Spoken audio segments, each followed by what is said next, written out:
በምስራቅ አርሲ ዞን ሁለት ወረዳዎች እሁድና ሰኞ ዕለት በተፈጸሙ ጥቃቶች 13 ሰዎች መገደላቸውንና አንድ ቤተክርስቲያን መቃጠሉን ነዋሪዎችና የአካባቢው የኦርቶዶክስ ቤተክርስቲያን ሀገረ ስብከት ምንጮች ለቢቢሲ ተናገሩ።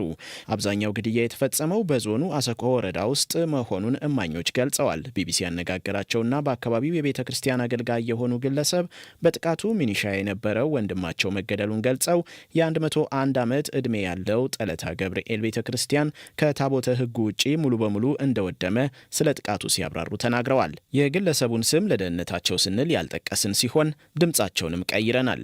ለአድማ በታኞች እዛ ተመድበው ያሉ እነኛ ሶስት የሞታለ በ23 ሁለት ሞተዋል። አሁን በትናንትናው አንድ ሞቶ አንድ ቆስላለ። ከሙስሊም ደግሞ የአገር አባት አንድ በተሳፈኖ ብሎ አሁንም የተገደሉ አሉ። የእነኛ ሬሳቸው እስካሁን ተነስቶ አልተቀበረም። በትናንትናው ቀን ይሄ ደግሞ የተፈጸመው እነኛ ሶስቱ አንድ ጉድጓድ፣ እነኚህ ደግሞ እነሱ አልተቀበሩም። እስካሁን ሬሳቸውም አልተነሱ።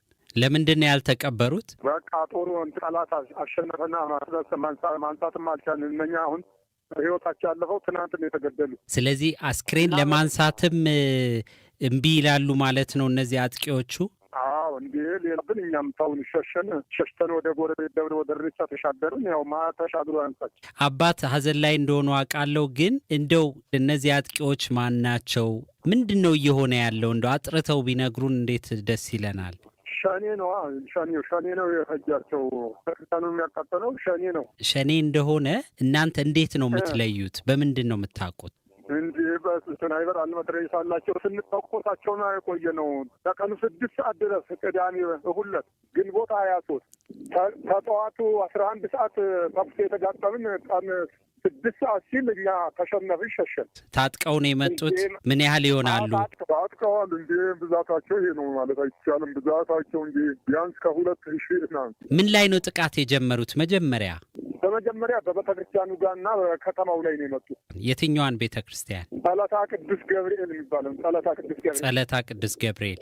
ለምንድን ነው ቤተክርስቲያኗ ላይ ኢላማ ያደረጉት? አይወዱማ። ስለማይወዱ ነው። ቤተክርስቲያን ኦርቶዶክስ ተከታዮችን ነው እየጎዱ ያሉ። ይሄ ነገር የሃይማኖት ነው የብሔር ነው ምንድን ነው? ወይ በፖለቲካ ፍላጎት ነው? ምን ይመስልዎታል በእርሶ ግምገማ? እሱማ የብሔር ጦር እንዲነሳ ነው አካሂዳቸው። የሚፈልጉት መሳሪያ ያዘን ክርስቲያንና ሚሊሻ ሙስሊሙም ሆነው ታጣቂ ሚሊሻ የሆነን አይወዱም። ያው ካገኙ ይገላሉ፣ በእጅ ተያዙም ያርዳሉ። በቅቤ ነው የሚያርዱ። ወደ 6 ዓመታችን ነው ስንታደለ። እነዚህ ታጣቂዎች የወታደር ልብስ አላቸው ወይ? ዩኒፎርም አላቸው ወይ? ቡሬ ነው፣ እንደ መከላከያ ነው ልብሳቸው። ትጥቃቸውም እንደዛ ነው። የሚኒሻውም አረንጓዴውን ልዩ የፖሊስ ልብስ የሚነባ በአይነት ነው። 3 አይነት ልብስ አለ። ምንድን ነው የሚፈልጉት ግን? ምንድን ነው ጥያቄያቸው? ምን እንድትሆኑ ነው? ውጡልን ነው? ምንድን ነው የሚፈልጉት? ታቃኛ ምን እንደሚሉንም እኮ ግራ ነው የገባን። ምን የሚሉት የሚጠይቁት ያጠፋነው ነገር እንዳለ አስታርቁን ብለን ወረዳው ሁሉ ጠይቀናል። እርቅ አይፈልጉም እኛን ለማጥፋት። ቤተክርስቲያኑን አቃጠሉት። ትናንት የተቃጠለ እስካሁን ይነዳል። ጉዳቱ ምን ያህል ነው? አረ ጠፍቷል። የለም እስካሁን ይነዳል እኮ። ማጥፋትም አይቻል፣ መሄድም አይቻል።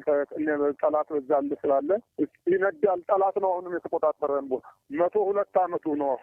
በ1817 ዓመተ ምህረት መከላከያ ወይ ሌላ ኃይል አልገባላችሁም? እስካሁን አልደረሰም? ገና አሁን መጥቶ ወደ በደጋው ክፍል አሰኮ ወረዳ መጥቶ ወደ 40 የሚሉት ከተማ ላይ ደርሷል ይሉናል። እዛ አልደረሰም ገና። በወቅቱ ቅዳሴ ላይ ሙሉ ምእመን ነበረ ወይ? ቤተክርስቲያን ምን ያህል ሰው ነበረ? እንደው የለም አስቀዳሽ ገና አልመጣም። ከችግሩ አንጻር ወደ 12 ሰዓት ተኩል ምናምን ነው ቅዳሴ የሚቀደሰው። አነጋ አድርገን ነው የምንቀድሰው። ከችግሩ አንጻር ነው እንግዲህ የሚደረገው። ያው ከታቦተ ሕጉ በስተቀር ያለ ንብረት በሞላ ያው ወደመ፣ ተቃጠለ፣ ያው ተዘረፈ። ታቦተ ሕጉ እንዴት ሊድን ቻለ? እናንተ ደርሳችሁ ነው? አዎ በወቅቱ እዛ ጋ ያለው ሚኒሻና እኛው እዛ ያለ ነው ካህናቶች ተፍቶ ተነስቶ ተያይዘን የማይሆንልን ሲሆን ካህናቶች አወጡትና ይዘው ተሸሹ። የአሰኮ ወረዳ ነዋሪ የነበሩና ባለፈው ህዳር ወር የ12 ዓመት ሴት ልጃቸውና ሌሎች የቅርብ ዘመዶቻቸው መገደላቸውን ተከትሎ ከነቤተሰባቸው ሸሽተው በአዳማ እንደሚገኙ የገለጹና ለደህንነታቸው በመስጋት ስማቸው እንዳይጠቀስ የጠየቁን ግለሰብ ደግሞ ባለፉት ቀናት በተፈጸመው ጥቃት ስለደረሰባቸው ጉዳት እንዲህ ተናግረዋል። ከዚህ ቀደም ልጆች ገለውብኝ መጥቼ ወደ አዳማ ነው ያለሁት። በዛ በስልክ ነው የተረዳሁት ያለውን ችግር። ቀደም ሲልም የኦነግ ሸኔ በአሰኮ ወረዳ ላይ በአራቱ ቀበሌ ላይ በግማሽ ሸኔ ያስተዳደራል። ሸኔ ነው። ጥቃቱ ከተጀመረ ከ5 ዓመት በላይ ነው። መከላከያ ይቁምልን፣ ቋሚ መከላከያ ይቁምልን ብለን በምንጮህ ጊዜ መከላከያ የለም፣ ራስህ መጠበቅ አለብህ ነው ስራችን፣ ግብርና እንጂ የወታደራዊ ስልጠና የለም። ሁላችንም ቤት ለቀን ነው። የኔ ራሱ ቤት አሁን 3 መኖሪያ ቤት አንድ የገጠር ከተማ ላይ ነበረ፣ ተቃጠለ። 3 ጊዜ ቤት የተቃጥሏል። አሁን ቤት ባዶውን ቁጭ አለ ቤት። የኔም አሁን ቤት የተቃጠለው ለቀኑ ከወጣን 10 ጊዜያችን ነው። ያ ባዶ ቤት ነው ተቃጥሎ ያለቀው። በአብዛኛው ሰው ለቆ ፈርቶ ወደ ጎረቤት ሀገር ሸሽቶ ሙያተኛ የሚሰራበት እንኳን የለም። እዛ እየተሰራ እየተኖረ እንጂ ምንም ነገር የለም። ይኸው ወደ እግዚአብሔር እየጮህን ነው፣ ወደ መንግስትም እየጮህን ነው። እንግዲህ በጸሎታቸው እስቲ ቤተሰቦትስ እንዲያው አሁን እርስዎ ከባለቤቶት ጋር ነዎት አዳማ ያሉት? ከባለቤቴ ጋር ነኝ። እዚህ እሷ ታማብኝ እያስታመምኩ ነው ያለሁት። በድንጋጤ ልጆች የ12 ዓመት ሴት ልጅ ሰንበት ተማሪ ነበረች። እሷም ስትሞትብኝ የወንድሜም ልጅ ነበረ፣ ዲያቆን ነው፣ ሰባኪ ነበር፣ 12ኛ ክፍል ነጥብ አጥቶ እሱም የጎረቤትም ልጅ በአንድ ቦታ ላይ ውድማ ሲወቁ ነው የፈጯቸው።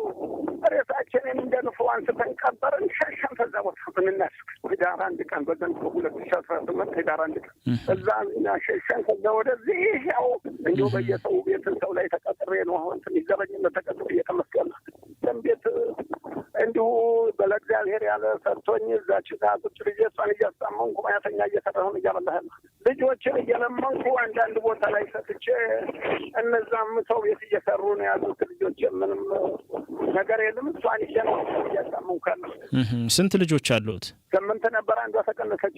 ጥቃቱ ከተፈጸመባቸው ስፍራዎች አንዱ በሆነው በምስራቅ አርሲ ሽርካ ወረዳ ግንቦት 23 2018 ምሽት በአንድ ቤት ይኖሩ የነበሩ 2 የእህትማማች ልጆች በጥቃት አድራሾቹ ከተወሰዱ በኋላ ተገድለው መገኘታቸውን ስማቸው እንዳይገለጽ የጠየቁ የአካባቢው ነዋሪ ተናግረዋል። ጥቃቱ የተፈጸመበት የአርሲና ሶማሌ ክልል ጅግጅጋ ሀገረ ስብከት ሊቀ ጳጳስ የሆኑት ብፁዕ አቡነ ኤልሳ ባወጡት መግለጫም በምስራቅ አርሲ አገረ ስብከት 13 ኦርቶዶክሳውያን መገደላቸውን ከ280 በላይ ምዕመናን መፈናቀላቸውንና የ101 ዓመት ቤተ ክርስቲያን መቃጠሉን አመልክተዋል። የምስራቅ አርሲ ሀገረ ስብከት ስራ አስኪያጅ የአጥቂዎቹን ማንነትም ሆነ የጉዳቱን መጠን ለማወቅ ማጣራት ይሻል ሲሉ ለቢቢሲ ተናግረዋል። በምርጫው ነው ብለን አንልም፣ በእምነት ነው ብለን አንልም፣ ልዩ ቡድን ነው ሌላ ሰው ነው ቁጭ መጠንም አንልም። ግን እርስ በርስ እዛ አካባቢ አብረው የሚኖሩ ሰዎች ተቃሉ የሚል ኢንፎርሜሽን ያለው ኢንፎርሜሽን ይህንን ደግሞ ተጣርቶ ይመጣል በቅርብ ጊዜዎች ብዬ ነው የሚገምተው። የአርሲ ዞን ኮሚኒኬሽን መምሪያ ኃላፊ አቶ ሶሪ ወጊ ለቢቢሲ አፋን ኦሮሞ በሰጡት አስተያየት በዞኑ በታጣቂዎች ተፈጽሟል ስለተባለው ጥቃት መረጃ እንደሌላቸውና እንደሚያጣሩ ተናግረዋል። የሁንቁሎ ዋቤ ወረዳ አስተዳዳሪ ሐሰን መሐመድም እንዲሁ ስለ ጉዳዩ ምንም መረጃ እንደሌላቸው ገልጸዋል። ስለ ጉዳዩ መረጃ ለመጠየቅ የእጅ ስልካቸው ላይ የደወልንላቸው የኦሮሚያ ክልል ኮሚኒኬሽን ቢሮ ኃላፊ አቶ ኃይሉ አዱኛና የክልሉ ሰላምና ጸጥታ ቢሮ ኃላፊ አቶ አራርሳ መርዳሳ ስልክ ባለማንሳታቸው አስተያየታቸውን ማካተት አልቻልንም። የኦሮሞ ነጻነት ሰራዊት ቃል አቀባይ አቶ ጅሬኛ አያናም ላቀረብንላቸው ጥያቄ ዘገባው እስከተጠናቀረበት ሰዓት ምላሽ አልሰጡም።